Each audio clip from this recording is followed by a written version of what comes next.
There's a seductive trap in real estate investing that too many passive investors walk into with wide eyes and empty spreadsheets. They chase deals offering a 6%, 7%, maybe even 8% cap rate, thinking, hey, that's better than the stock market. But they forget the most important detail. If you're buying a deal with a sub 10x cap rate and you're passive, you're walking a tightrope blindfolded, hoping the wind doesn't blow. Let's talk about why that's a problem and how to fix your mindset around it. To start, let's define the benchmark. A 10 times cap rate simply means the property's net operating income is 10% of its purchase price. Think of it like a P/E ratio in stocks. A $1 million building with $100,000 in NOI, that's a 10 cap. But when you stretch up to 13 times or 14 times cap rate deals, that NOI shrinks relative to price, and the pressure for future rent growth increases. Here's the risk. If you're passive, you're not repositioning the asset. You're not renovating units. You're trusting the sponsor. You're betting on the market, not your own execution. So let's say you buy a deal at a 6 cap and rent growth never materializes. You collect 6%, hold for 5 years, and maybe sell at a 6 cap again. That's it. That's your return. And if cap rates move up, your exit value drops. Your principal takes a hit. The whole thing unravels. The truth is, cap rates don't exist in a vacuum. They must be measured against the prevailing interest rate environment. If 10-year treasuries are yielding 5% and you're buying real estate at a 6 cap, you're barely earning a risk premium. You're taking equity risk, vacancy, maintenance, legal, leverage. For what? A 1% spread? That's not smart. That's just expensive optimism. Institutional investors understand this. They want 300 to 400 basis points, a 3% to 4% spread, between the cap rate and the risk-free rate. So if bonds are paying 4.5%, the entry cap rate better be north of 7.5%. Ideally 8 or higher. That spread gives you protection when things go sideways. It's a margin of safety, and without it, you're just gambling with other people's spreadsheets. Now this becomes even more critical in rent-controlled regions. In those areas, your upside is capped by law.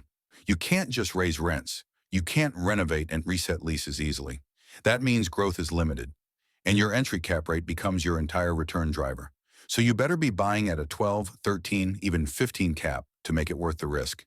These deals are rare, and they should be. If you want to play in markets where your hands are tied, your discount needs to be deep. But of course, there are exceptions. When can you buy below a 10 cap and still make it work? Only when there's true, provable, executable value add on day one. I'm talking below market rents with documented comps, deferred maintenance you can fix, operational sloppiness that you can clean up. If you're walking into a deal where you can raise NOI by 20 to 30% within 12 to 18 months, now we're having a different conversation.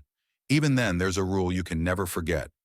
Never pay the seller for the upside you're going to create. If the building's a 6 cap today, don't pay a price that assumes it'll be an 8 cap tomorrow. That upside is your work, your execution risk.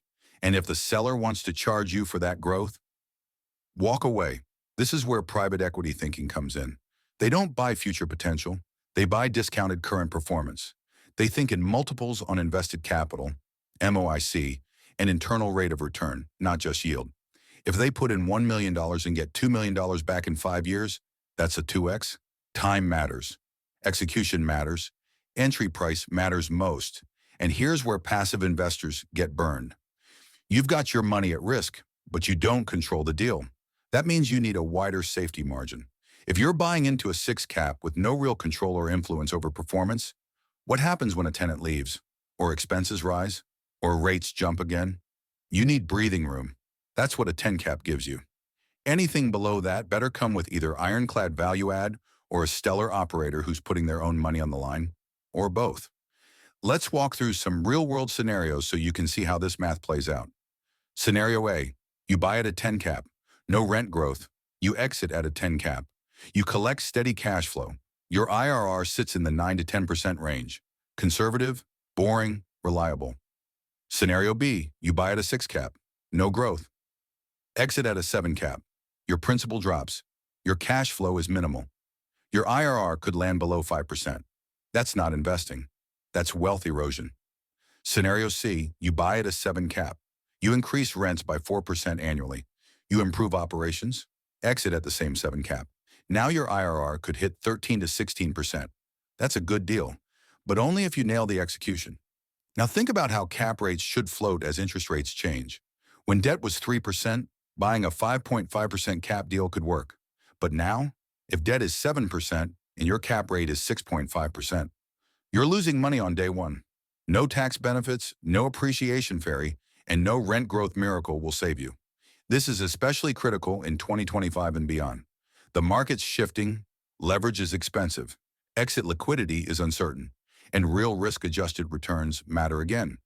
So use your cap rate not as a trophy, but as a test. Are you getting paid for the risk you're taking? If not, walk. Before you write a check to any operator, here's your checklist. Ask, what's the in-place cap rate, not the pro forma? Ask, are we paying the seller for future potential? Ask, what's the exit strategy and how aggressive are those assumptions? Ask, how does this deal compare to bonds or other risk-free alternatives?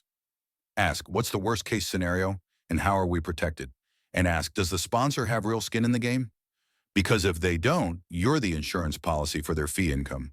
Don't be that person. Cap rates aren't everything. But when things get tight, when markets shift, when growth slows, when buyers dry up, that yield cushion becomes your lifeline. A 10 cap is oxygen, a 6 cap with no growth. That's a suffocation risk. Be smart, be skeptical. And remember, you're not buying a pro forma. You're buying the actual math. This is the Finance Shark. Stick with us, and we'll keep you from swimming in circles. Tap that subscribe button if this helped you reframe your investment strategy. Drop a comment below. What's the lowest cap rate you'd accept for a passive deal in 2025? And check the description for your free passive investor checklist and our downloadable deal analyzer. Let's build smarter, safer, wealth-building portfolios together.